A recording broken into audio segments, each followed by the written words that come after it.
que as xentes de Amoeiro, de Ourense e Canedo, de Coles, a Peroxa e Vilamarín rindamos esta merecida homenaxe. Eu non sei se van facer, pero a min gustaríame ler a nómina dos que hoxe homenaxeamos. Rafael Alonso, Heriberto López Bello, Fernando Méndez Real, Alfonso Ansias, Joaquín Suárez do Pazo, Domingo Álvarez Vázquez, Luis Bazal, Rafael Ochoa Carrasco, Antonio Rodríguez Rodríguez, Celso Vila, Álvaro Merino Pérez, Eligio Núñez Muñoz, Castor Rivera, José Hidalgo Rodríguez, Francisco Torío Rodríguez, José Vázquez Ledo, Ignacio Herrero Fuentes, José Soto, Leopoldo Vidal Hermida e deixeina para o final, Delia Osorio, mestra, que sufriu como os outros unha injusta persecución simplemente por exercer a docencia.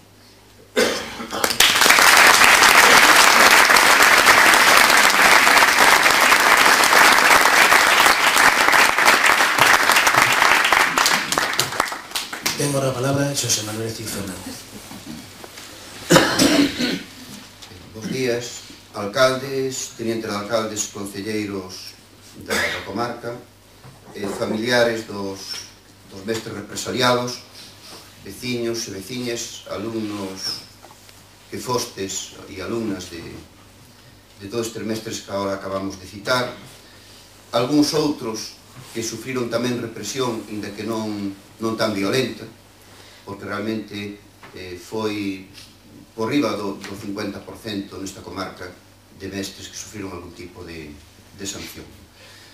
Eu, xa despois das intervencións, eu creo que máis ou menos xa está os nomes e os feitos, non?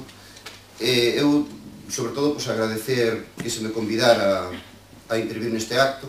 Eu ali, en calquer comarca que queiran ser recordados e recoñecido o seu labor a todos os mestres que exerceron naquela república, que a súa corta idade, que moitos deles tiñan 26, 28 anos cando foron asesinados ou apartados do ensino, e alguén pregunta, e que currículum tiñan con 26, 27 anos? E ainda se atreven a preguntar iso cando lle propós algunha homenaxe deste tipo, non? E bastante máis currículum que os que apretaron o gatillo. Entonces, quero dicir que en calquer comarca que se queira lembrar a estes mestres co espírito, que tamén decía antes o alcalde e a concelleira Isabel, pois con ese espírito non de abrir feridas, senón precisamente poñer de nome aquelas persoas que deberon haberse xubilado nas escolas como pola súa idade e non ser apartados como foron.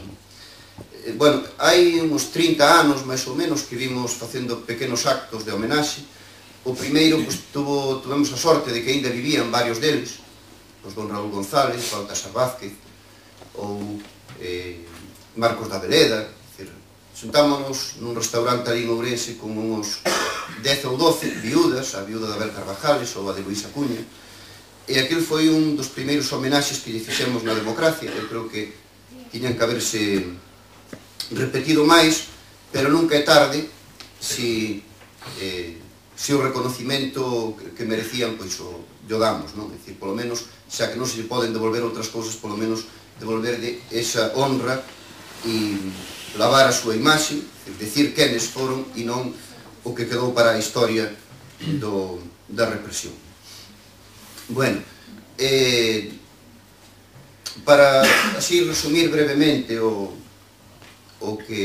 quenes foron estes mestres, non? É dicir, con que escolas se encontraron alá por o final dos anos 20, non? A escola da ditadura de Primo de Rivera.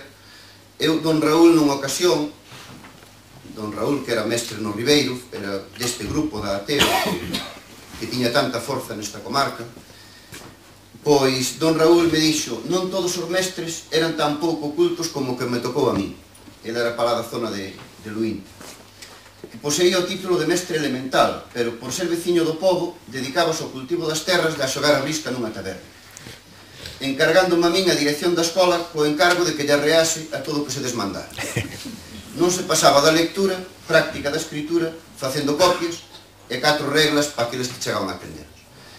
Esa era a escola con que se encontraron a final dos anos 20, e de repente, cas oposicións do 28, nas oposicións nas que moi irregulares, pero que pouco a pouco se foron colocando, primeiro os que aprobaran, evidentemente, pero despois a República, mediante cursillos de selección e perfeccionamento, foi colocando a moitos daqueles mestres da xeneración do 28. E eu creo que esa xeneración foi histórica para a escola, todos dunha idade nova, fixeran un magisterio nos anos 20, non contentos co que aprenderan nas escolas de magisterio, empezaron a rodearse dos círculos intelectuais que había na cidade, por un lado os radicales socialistas, con Alfonso Pazos, Jacinto Santiago, etc. Por outro lado os galeguistas, Risco, Otero Pedrallo, Cuevillas, Noguerol, etc. E neses círculos aprenderon a verdadeira cultura que non adquiriran plenamente nas escolas de magisterio. Tal que estes mestres chegaron nos anos 29, Rafael Alonso chegou aquí a Moeiro no 29, Elixo Núñez e Ansias e Herrero estarían este ano de centenario, é dicir, imaginadvos a edade que tiñan, naceron polo ano 9. Pois con esa xuventude, con esas ganas de transformar a escola, foron salpicándose de todos estes mestres pola provincia, con zonas estratégicas como era esta. No Concello de Canedo, Palmés, Oviso, Castro de Beiro, etc. Amoeiro, Coles, Vilamarín e Peroxa, estaba prácticamente o núcleo, os ideólogos máis importantes que crearon a Ateo no ano 32. A Ateo que era?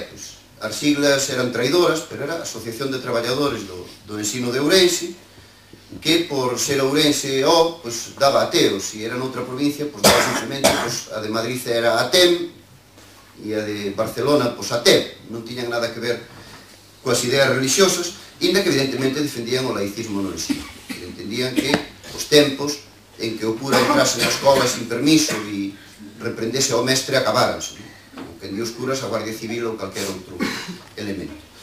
Ben, pois con esa transformación escolar, primeiro no semanario A República, que dirixía Jacinto Santiago, despois na súa propia revista que creou a Ateo, a Escola de Trabajo, iban lanzando as súas ideas e tamén as súas experiencias pedagóxicas, con innovacións que antes, nestes diapositivas que pasaron así rapidamente, víades as innovacións máis importantes.